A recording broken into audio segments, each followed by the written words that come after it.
Bien, buenas tardes de nuevo. Son las 6 ya. Empezamos. Ya he puesto a grabar la clase, con lo cual, pues pueden verla los que no puedan asistir en directo en el momento de la clase y se conecten más tarde o la puedan reproducir más tarde. Bueno, mi nombre es Joaquín José Noval Lamas.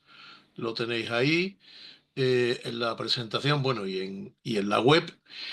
Y bueno, voy a exponeros o voy a ayudaros a entender una asignatura pues especialmente dura porque, claro, no es lo mismo pues estudiar otras cuestiones mucho más prácticas en las que se le ve rápidamente la utilidad a las cosas que afrontar pues una asignatura legal en la que hombre, no pretendemos ni mucho menos que salgáis de aquí siendo expertos financieros, perdón, expertos en regulación jurídica financiera, ni mucho menos, porque eso, pues, para hacerlo hacen falta muchos años de dedicación.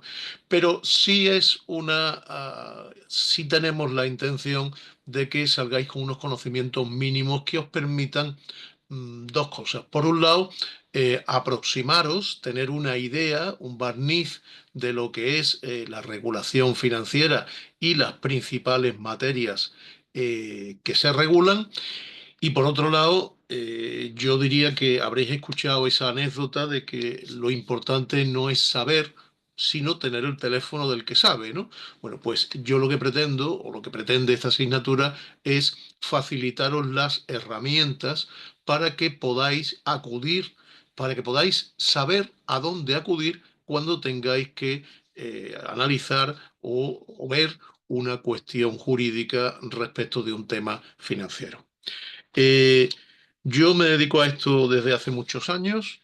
Bueno, aquí tenéis un brevísimo currículum. Eh, Soy licenciado en Derecho desde el 88, desde el siglo pasado ya. Mm, bueno, empecé a ejercer, me incorporé al Colegio de Abogados de Sevilla en el año 1990, aunque en realidad estaba trabajando ya desde 1989, desde abril de 1989, sin incorporarme formalmente.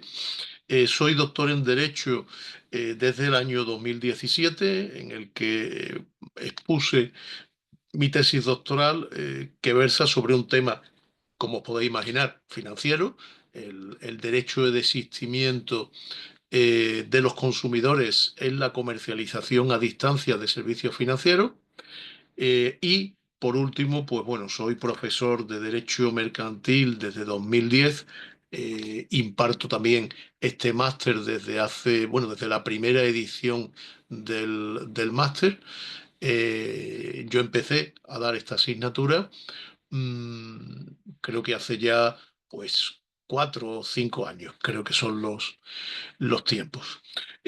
Bueno, en estos años he sido letrado interno de la asesoría jurídica de una caja de ahorros, ya extinta.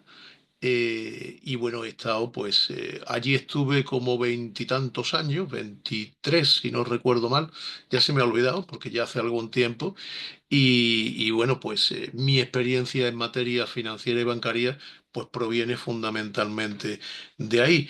De hecho, cuando veamos la normativa y citemos algunas leyes, pues yo podría decir que yo estaba allí cuando salieron esas leyes, ¿no? Porque las viví pues tanto en el momento de su elaboración como en el momento de su promulgación, como en las sucesivas y variadas reformas que toda esta normativa pues acarrea. ¿De qué vamos a hablar?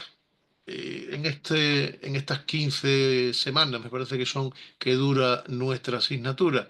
Bueno, pues yo he transcrito aquí lo que es la programación, que la tenéis también en la web, con su PDF correspondiente, se divide en distintas partes y tal, y no os fiéis mucho de lo que dice. Yo la he revisado esta mañana y hay algunos errores que yo corregiré, pero que no son importantes. Son errores en cuanto a la fecha de sesiones y tal. Por ejemplo, hay un sitio donde aparece que hay una determinada lección que la vemos en dos sesiones. No, no tiene categoría, extensión como para eso. Bueno, ¿de qué vamos a hablar en todo este tiempo? Pues vamos a ver lo primero, lo que es la introducción al marco jurídico del sistema financiero y bancario. Vamos a ver pues, las cuestiones fundamentales, vamos a ver la estructura institucional del sistema financiero, las autoridades competentes y el marco normativo. Marco normativo, no os asustéis, pero hay como chorrocientas normas que regulan el tema. Lo veremos en la segunda parte de esta sesión de hoy. Hoy tenemos sesión doble, primero la presentación y después empezamos ya con el tema uno. Y bueno, no se pretende que os aprendáis todo eso, ni mucho menos. Ya digo que el objetivo de esto es ver, bueno, tener una idea de dónde podemos acudir para conocer el régimen jurídico de una determinada situación en un momento determinado. Bueno, después veremos el derecho bancario. En concreto, bueno, el sistema financiero, no sé si tenéis algún tipo de formación previa, entiendo que sí, sobre lo que es el mundo financiero previa a este máster. Y bueno, pues el sistema financiero se compone de tres subsistemas, o mejor dicho, empezamos. El sistema financiero lo que trata es de poner en comunicación aquellas, aquellas personas, aquellos sujetos económicos a los que les sobra dinero, les sobran recursos y hay otros sujetos que necesitan recursos. Bueno, pues el sistema financiero lo que hace es poner en comunicación a unos y a otros de tal manera que traslada el exceso, el superávit de dinero, de recursos que tienen determinados sujetos a otros que necesitan esos recursos. Y necesitan esos recursos, pues básicamente para llevar a cabo una actividad económica. Ese es el sistema financiero. Bueno, pues dentro del sistema financiero tenemos el sistema bancario, el sistema de los mercados de valores y el sistema el sistema asecuraticio, ¿vale? Las instituciones del seguro. Pues el derecho bancario se regula, se inserta dentro del sistema financiero, subsistema crediticio, ¿vale? Bueno, pues vamos a ver cómo es el mercado del crédito o el mercado bancario. Vamos a ver quién supervisa ese mercado bancario, qué autoridades vigilan que ese mercado funcione. Como os podéis imaginar, es un tema esencial para cualquier Estado porque permite la continuación de la actividad económica. Yo puedo poner un ejemplo ahora que estamos, recientemente se han cumplido los 5 años del decreto de alarma, del Real Decreto por el que se decretó el estado de alarma y, bueno, nos confinaron en nuestras casas.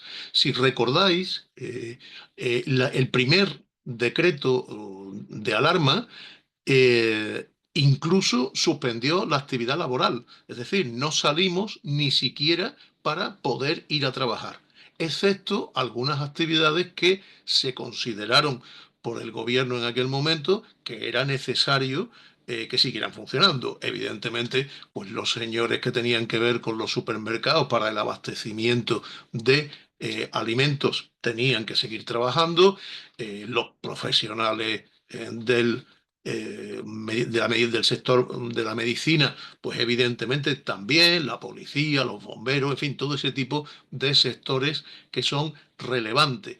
Bueno, pues entre esos sectores se incluía el de la actividad bancaria. ¿Por qué? Porque el país tenía que seguir funcionando, porque tenía que seguir moviéndose el dinero y eso porque un sistema financiero, un sistema bancario es esencial para el funcionamiento de cualquier Estado. Bueno, veremos, y es un tema quizá de lo más interesante por lo práctico, veremos los contratos bancarios. cuáles son los principales contratos bancarios. eh, bueno, es que son los contratos en los que aparece por un lado una entidad de crédito, una entidad bancaria y un particular o una empresa. Lo mismo da, puede ser consumidor o puede no ser consumidor. Y hay una serie de contratos que son típicos, no los vamos a ver todos. No vamos a estudiar, por ejemplo, el contrato de cajas de seguridad, que bueno, que es un contrato muy interesante, pero que no tiene mucha relevancia. O el contrato, pues no sé, el de depósito cerrado. Por ejemplo, cuando pues, se organiza la Lotería Nacional y una asociación pues vende participaciones entre sus asociados. Pues, alguien tiene que custodiar los billetes originales de lotería, por si tocan, ¿no? Bueno, pues hay un contrato específico bancario que es el de depósito bancario, perdón, de depósito cerrado, y bueno, ese tampoco lo vamos a estudiar. ¿Qué vamos a estudiar? Pues los contratos más habituales. El contrato en el que el primero que firmamos cuando entramos, cuando cruzamos el umbral de una entidad financiera, es el contrato de cuenta corriente.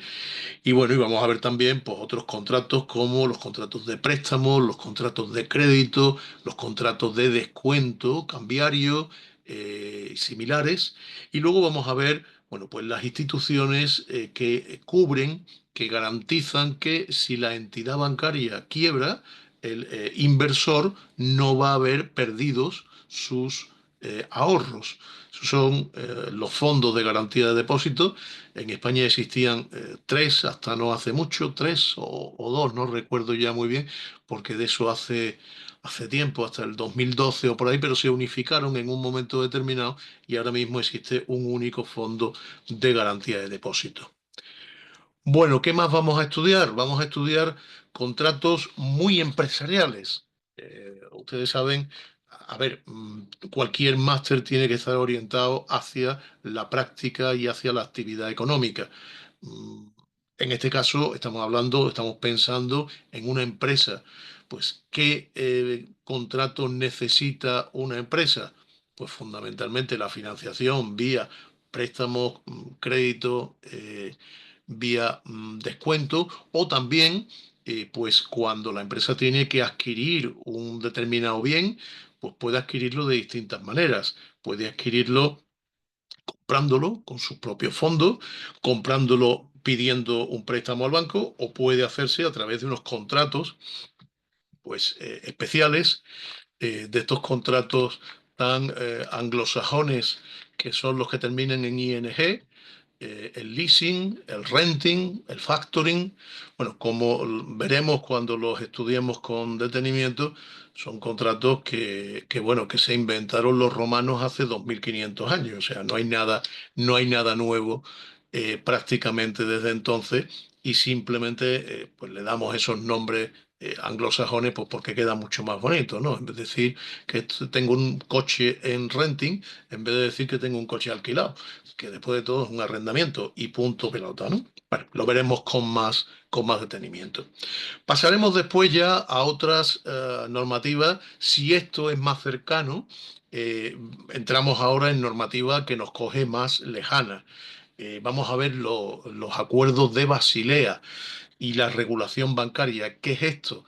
Bueno, pues veremos en su momento que en esta ciudad suiza, pues se reúnen los presidentes de los consejos, perdón, de los bancos centrales de los principales estados del mundo, de los más ricos, de los más industrializados, de los más poderosos, y bueno, adoptan recomendaciones que tienen que ver con la subsistencia de las entidades bancarias y las entidades financieras de los distintos países.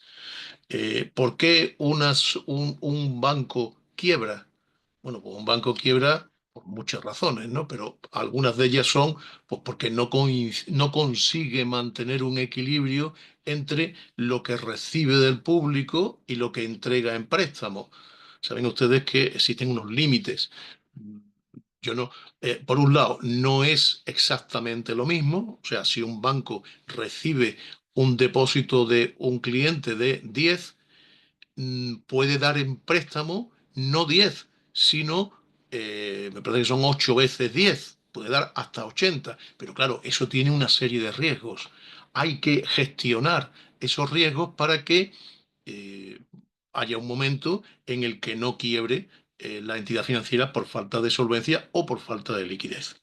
Bueno, pues eso se regula en esos acuerdos de Basilea y veremos cómo se adoptan, qué fuerza vinculante tienen, y ya les anticipo que ninguna, son recomendaciones, pero que todo el mundo sigue a rajatabla, y veremos que, bueno, pues que en nuestro país, además integrado en la Unión Europea, pues se sigue a través de determinadas normativas europeas, directivas y reglamentos.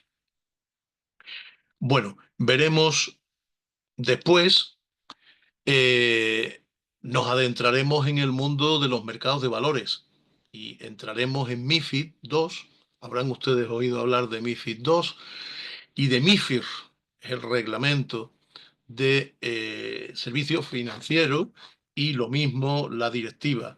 Eh, Esta es una normativa que regula, pues, lo que es las obligaciones que tienen las entidades, las entidades de servicios de inversión, en definitiva, los bancos o algún otro tipo de entidades que comercialicen estos productos para poder comercializarlos.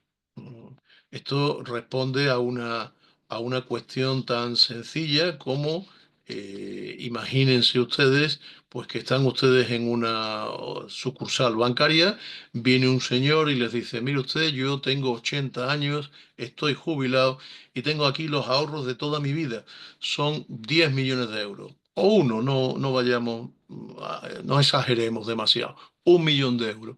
¿Dónde puedo invertirlo para obtener una rentabilidad importante, pero con la seguridad plena de que no voy a perder el capital? Bueno, pues habrá que decidir qué tipo de producto se le puede ofrecer dentro de los muchos que hay en el mercado financiero, y para eso pues hay que cumplir unas obligaciones de transparencia y de petición de datos que se contienen precisamente en esta regulación financiera, en la MiFID II. Bueno, después veremos la función de cumplimiento normativo. ¿Qué es eso? Bueno, el cumplimiento normativo obedece a una tendencia que se puso de manifiesto hace unos años, que es el buen gobierno corporativo. Es decir, aquello de que la mujer del César no solo ha de ser honesta, sino además parecerlo. Y por tanto, las entidades financieras no pueden adoptar determinadas conductas que vayan en contra de la normativa reguladora, y sus empleados tampoco. ¿Vale? A partir de ahí, pues hay pues, unas obligaciones de cumplimiento normativo. Por ejemplo, piensen ustedes en un empleado de un banco que pues, trabaja en el departamento de valores del banco. ¿Puede comprar y vender acciones de manera libre? mm, si se entera de que el banco va a invertir en tal sociedad, ¿puede comprar acciones de esa sociedad? Porque sabe que se van a revalorizar. Tiene una información que no está en el mercado ahora mismo, que la tiene él antes que nadie.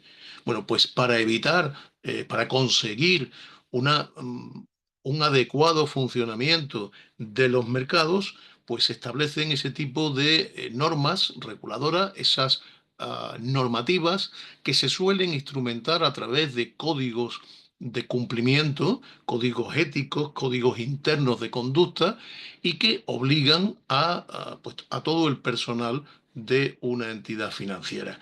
Y que su cumplimiento tiene que asegurarse por parte de la entidad financiera, pues mediante la realización de los controles correspondientes.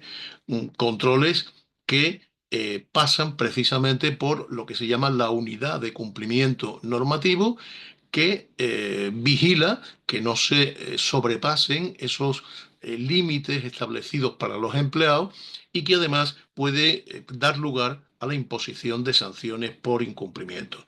También se introducen aquí pues normas sobre otras cuestiones más de calle, ¿no? Esos conflictos de intereses que puede tener siempre un empleado de un banco, de una entidad financiera, con sus clientes. Si el cliente me invita a comer y después me pide un préstamo, ¿estaré condicionado por eso?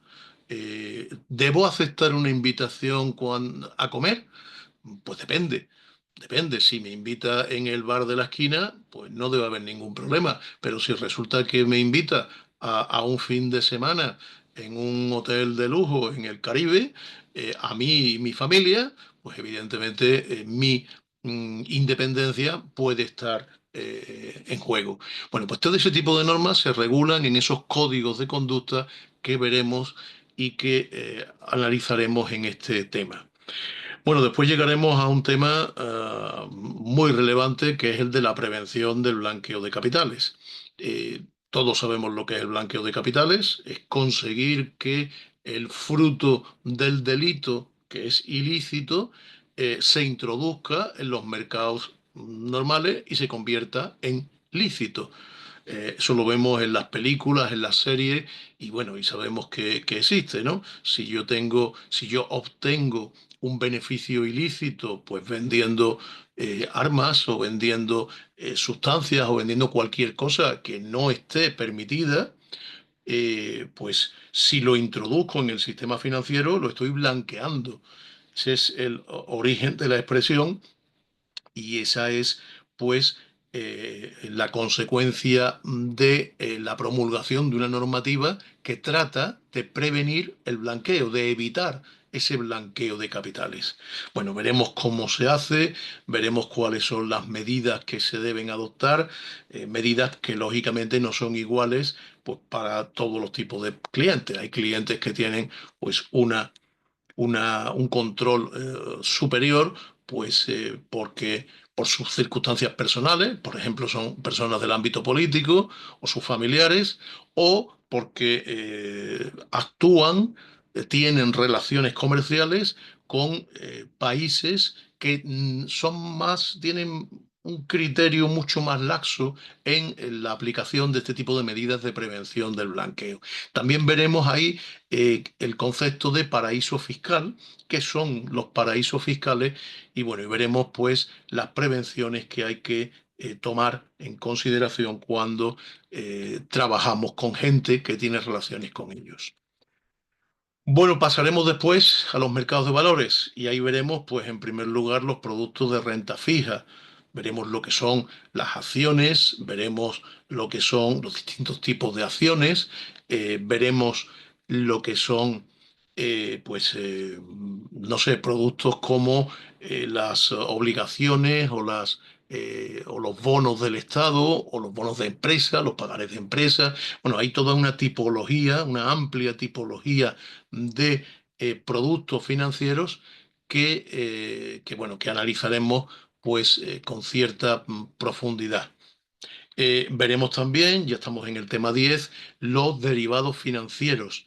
Estos son productos complejos y como productos complejos significa que hay que tener mucho cuidado de a quién se le comercializa, porque lógicamente requieren una formación y un conocimiento del mercado pues superior a la media.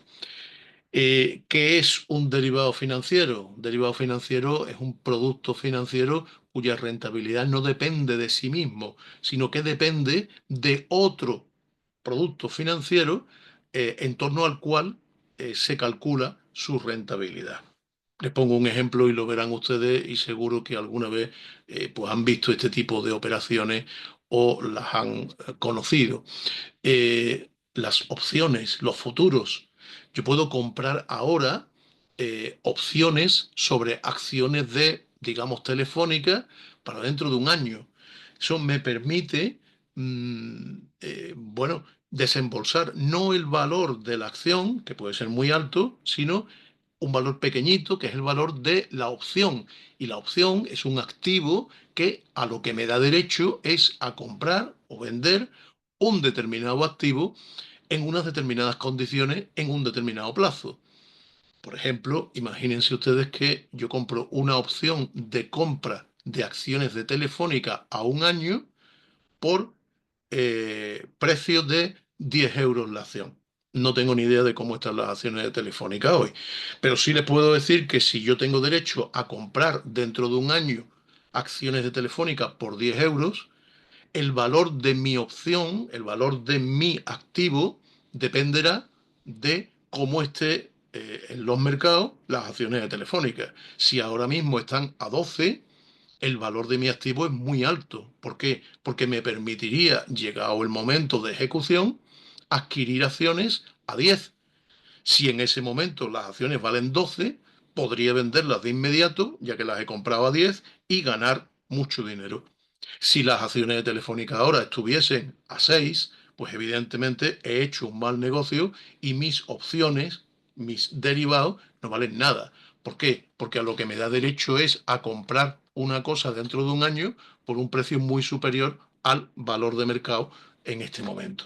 ¿Vale? Esos son los derivados, también los veremos con un poco de detenimiento. Y por último, nos queda pues el último tema, que es el de la fiscalidad. Seguro que ustedes han escuchado alguna vez esa frase atribuida a Benjamin Franklin de que solo hay dos cosas seguras, que son la muerte y los impuestos, ¿no? Bueno, pues hemos llegado al momento de los impuestos. Tenemos que saber cómo tributan nuestros productos financieros. Si compramos y vendemos acciones, cómo tributan. Si percibimos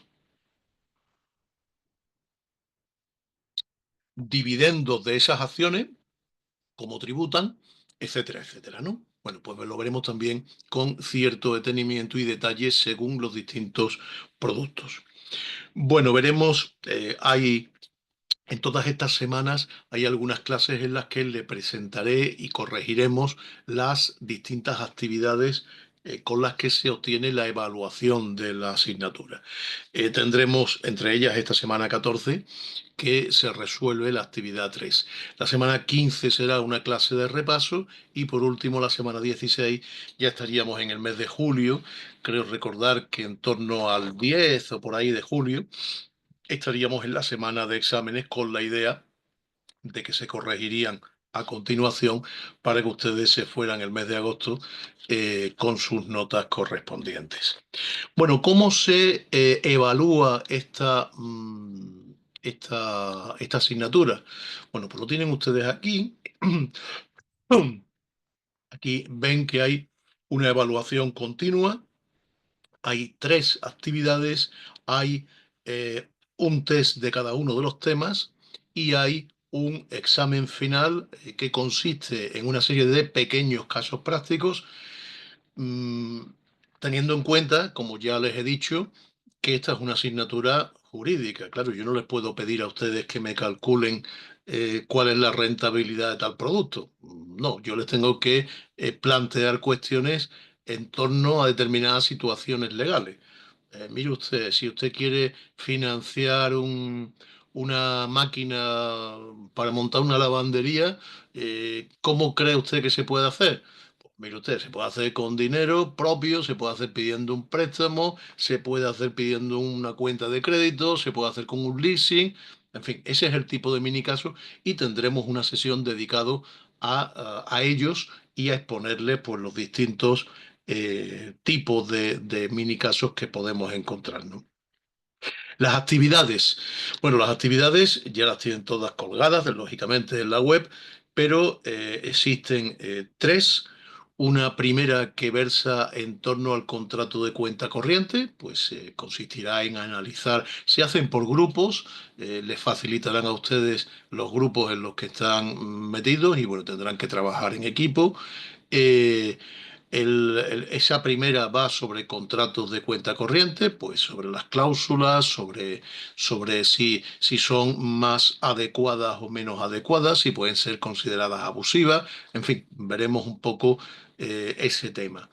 La segunda de las actividades, haremos lo mismo con los contratos de préstamo o crédito y finalmente tendremos una tercera actividad que se dedicará al tema de la prevención del blanqueo de capitales. Lo mismo tendrá, pues trabajarán ustedes en equipo, habrá que ver pues cuáles son las medidas a introducir, si estamos ante un país con deficiencias estratégicas en materia de prevención del blanqueo, o estructuras no colaboradoras en esa materia, o si estamos ante paraísos fiscales, que bueno, veremos los distintos conceptos, los distintos listados de países, etcétera. ¿Qué más tienen ustedes a su disposición? Bueno, en la web tienen la programación, tienen los temas ya colgados, los tienen, los pueden sacar en PDF. Verán ustedes que hay unos vídeos.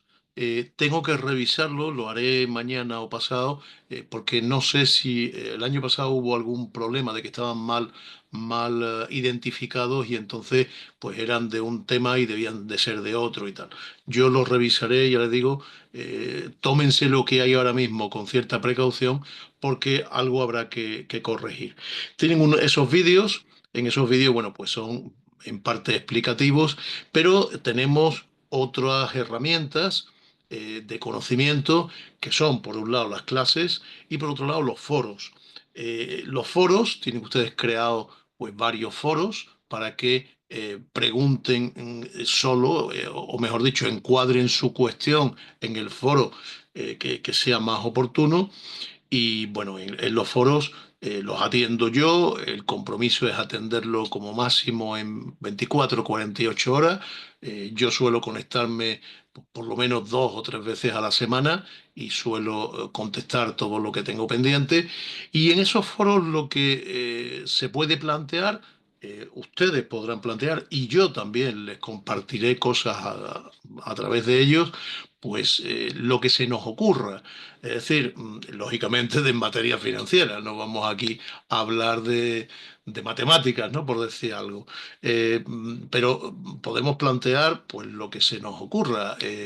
Yo suelo colgar algunos vídeos que tengo guardados pues de películas o de series que tienen relación con el tema o una escena en concreto, bueno, o les colgaré incluso pues algún podcast de esos que están tan de moda ahora, que yo sigo y que yo escucho habitualmente y que hay algunos pues, que puedan ser de interés para la asignatura. Yo quiero que esta asignatura, ya les he dicho que es una asignatura dura, no es fácil. Estoy seguro de que a las 6 de la tarde, aunque en los tiempos que tenemos de lluvia y tal, pues no apetece mucho salir a la calle, pero dentro de poco, a las 6 de la tarde, de lo que menos tiene uno gana es de escuchar un rollo tremendo sobre la regulación financiera. Pero mi intención es que la hagamos entre todos, pues lo más práctica posible y lo más de actualidad. Yo me he permitido también, a ver, vamos a dejar de compartir esto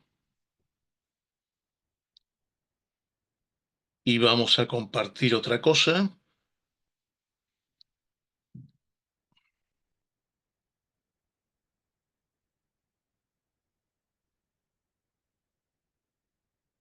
Pues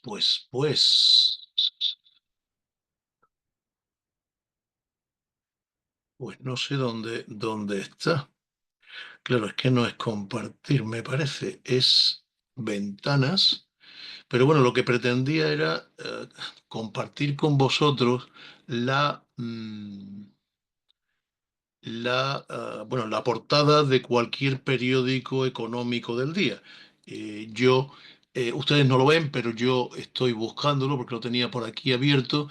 He abierto el Cinco Días esta mañana y bueno, el Cinco Días, saben ustedes que es uno de los periódicos bueno, económicos más relevantes, pues todo lo que hay aquí es materia que puede tener interés para este curso.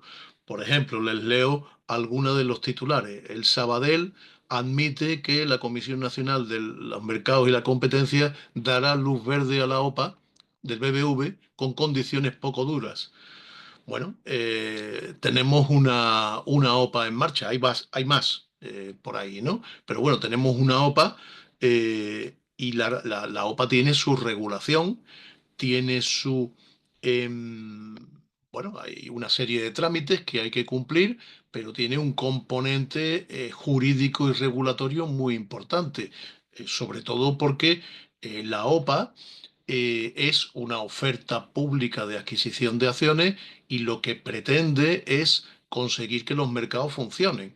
Ustedes recordarán aquello de la mano invisible de Adam Smith, que era un economista del siglo XVIII o XIX, que lo que decía es que los mercados se regulan solos, porque como todos vamos a nuestro interés, como todos queremos lo mismo, el interés de todos va a redundar en beneficio del interés de la colectividad. Bueno, eso es relativamente cierto. Lo que sí es verdad es que el sistema de competencia requiere pues, una transparencia en los mercados mm, para conseguir que los precios sean reales. ¿Cómo conseguimos que un accionista del Banco de Sabadell cobre por vender sus acciones el mayor precio posible? Pues regulándolo. Hay una regulación que dice, no, mire usted, si usted quiere comprar más del no sé cuánto, tal porcentaje de acciones de una sociedad que cotiza, tiene usted que hacerlo de esta manera. Y hay una oferta, y hay unos requisitos, y unas negociaciones, que esas no están en la ley, pero que son las que se están llevando a cabo por detrás, en las que, bueno, al final el objetivo es conseguir una mayor retribución del accionista. Eso es puro derecho financiero del que vamos a estudiar. Sigo con el 5 días. Pues dice, la lira turca se desfonda por la crisis política y arrastra a BBVA. Bueno, aquí tenemos uno de los riesgos que veremos en su momento, que son los riesgos de estrategia, los riesgos políticos. Si hay un país que entra en una crisis en ese estado, eso puede provocar a su moneda y puede, como bien dice el titular de la noticia, arrastrar a las entidades que tienen allí una presencia, como el BBV, que es dueño de un determinado banco turco, y bueno, y eso puede provocar pues desajuste en los mercados, en nuestro mercado, o puede provocar, pues incluso puede llevar a la quiebra de una entidad financiera española. ¿Vale? Con lo cual, imaginaos si es o no es importante el hecho de regularlo. Leo otra. Mercadona modifica sus estatutos para ampliar a 6 años el mandato de sus consejeros. Bueno, Mercadona es una sociedad curiosa porque no cotiza en bolsa. Mercadona, bueno, su capital está en manos de una familia. No sé si tiene algún fondo que sea propietario de una parte de las acciones, no lo sé, no me interesa. Pero claro, se rige por la ley de sociedades anónimas. La ley de sociedades anónimas dice que la duración del cargo de administrador máxima es de 6 años. Pero si estuviésemos ante una sociedad cotizada, el máximo serían 4 años. Claro, yo creo que Mercadona tendría en su día la intención de salir a bolsa, no lo ha hecho porque no le ha hecho falta, y entonces, pues, ¿para qué vamos a estar renovando cada 4 años si podemos hacerlo cada 6? ¿Vale? Eso, en el programa que les he expuesto, pues se metería en la parte final del gobierno corporativo.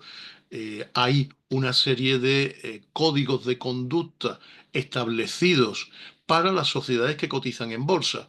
Habrán ustedes oído quizá el Código Olivencia, que fue el primero que existió y que había sido redactado pues por el catedrático de Derecho Mercantil, don Manuel Olivencia. Después hubo otro que fue el Código Conte, Conte,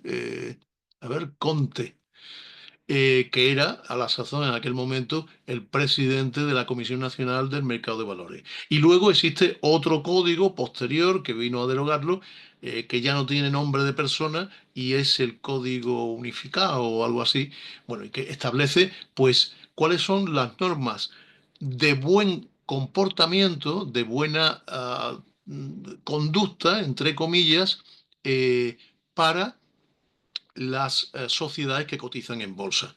Entre ellas, entre ellas las recomendaciones es esa, que el plazo máximo de duración de los cargos sea de 4 años. Lo que pasa es que esto después se convirtió en norma jurídica y entonces tienen que cumplirlo todas, no ya por el código, sino porque la ley les impone. Bueno, pues aquel que no está en mercados, como es Mercadona, como es el Corte Inglés, pues puede tener la duración máxima que permite la ley, que en este caso para las sociedades anónimas son 6 años. Más cuestiones. Bueno, esta es típica. El IBEX marca un nuevo máximo en el año al avanzar un 0,4. Aquí es que directamente estamos entrando en lo que es bueno, el resultado de los mercados. El Santander anuncia el cierre de una de cada 5 oficinas en Reino Unido y peligran 750 empleos. Bueno, reestructuraciones bancarias, reestructuraciones de entidades financieras. Hemos vivido tiempos turbulentos en los que ha habido muchas y lógicamente pues eso tiene una repercusión. No solo las personas, quien trabaja en una de esas entidades financieras, pues puede ser objeto de extinción de su contrato, sino también en cuanto a la ausencia de competencia. Piensen ustedes que en España van quedando muy poquitos bancos. Nos queda, si el Sabadell desaparece porque se lo come BBV, creo recordar que el otro mediano que nos queda, pues ya no recuerdo cuál es. Bankinter, pero Bankinter es muy pequeñito. O sea, ya quedan 3 bancos grandes, que son CaixaBank, Banco de Santander y BBV, y no queda más. Claro, piensen ustedes que igual ustedes viven en una ciudad grande, en Sevilla, en Córdoba, en Madrid, en Barcelona, y tienen multitud de bancos a su disposición. Pero hay muchísimos pueblos donde solo hay un banco, una sucursal de un banco determinado.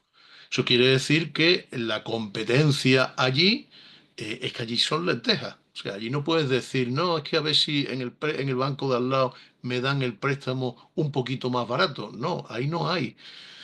Con lo cual, eso influye. Cualquier proceso de reestructuración bancaria influye en la competencia. Esto como simple curiosidad. Existen no sé cuántos miles de pueblos en España que no tienen ninguna oficina bancaria.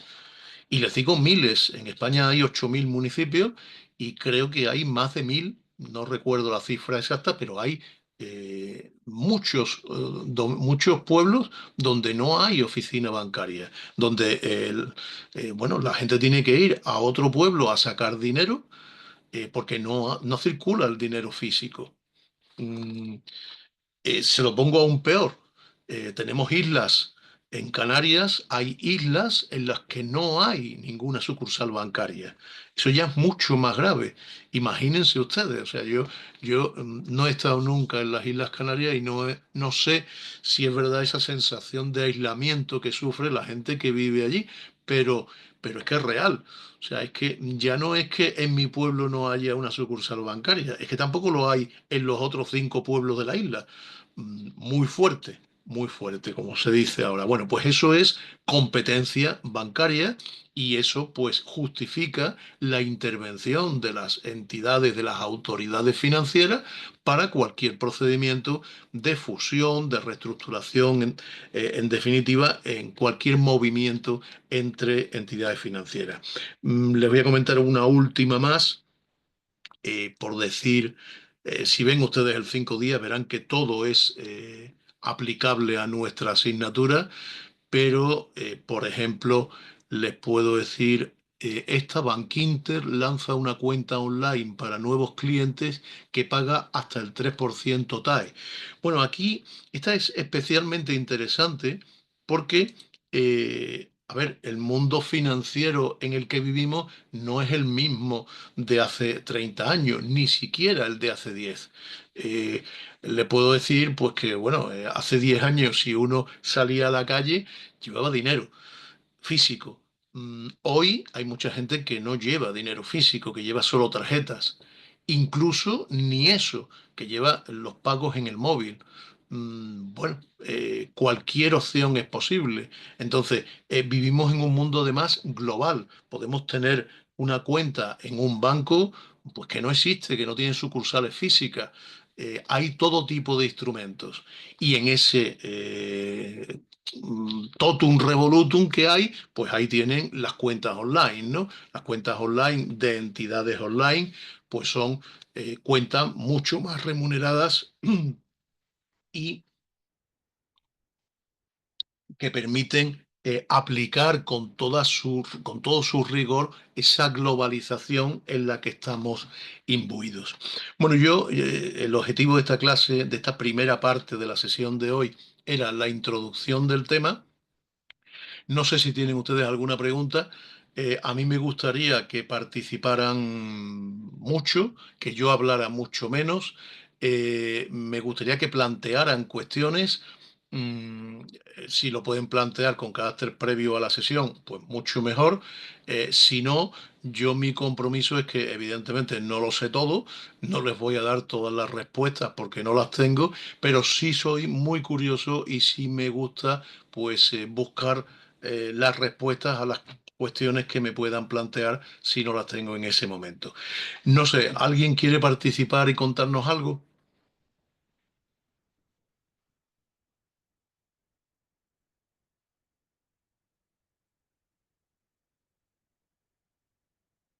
Bueno, yo sé que cuesta trabajo, que además hay cierta resistencia siempre a participar, pero bueno, ya sea por el chat o de palabra, pues cualquier cuestión será siempre bienvenida.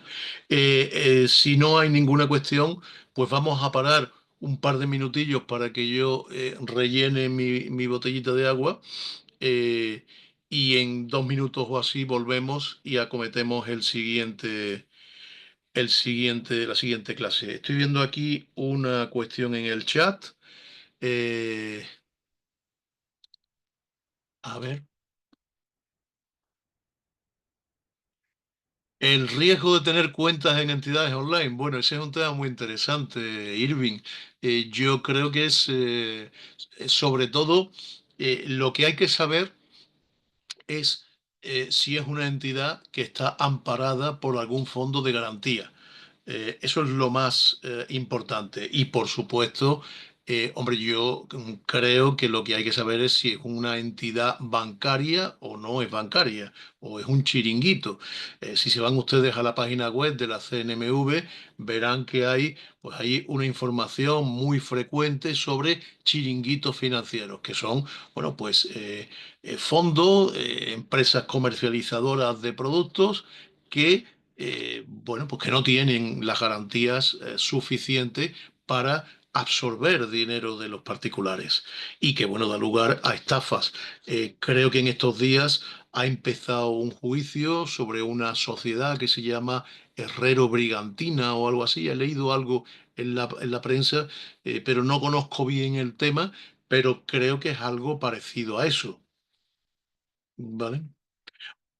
Por supuesto que caen en estafa y les digo más, eh, Bitcoin, esa permanente publicidad que recibimos todos de invierte en Bitcoin, invierte en no sé dónde, bueno, muchas veces auspiciada pues, por personajes de todo tipo, por deportistas. Recuerdo hace un par de años que hubo un deportista famoso, que no recuerdo quién era, porque tampoco soy aficionado al fútbol, no recuerdo, creo que era Iniesta, pero no lo tengo claro, que hizo una recomendación sobre un producto de este tipo, una criptomoneda, y al día siguiente la Comisión Nacional del Mercado de Valores publicó un tuit diciendo: hombre, amigo Iniesta, no haga usted publicidad de estas cosas porque, bueno, puede dar lugar a equívocos y puede dar lugar, pues, a eso, a auténticas estafas, ¿no? Ha habido hace poco una en Argentina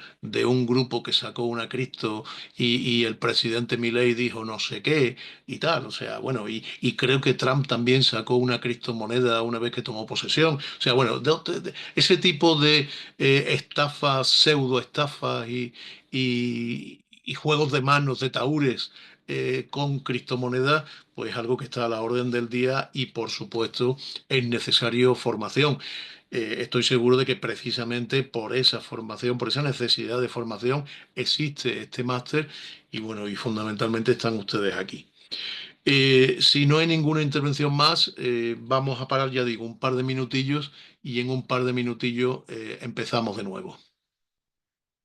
¿Vale?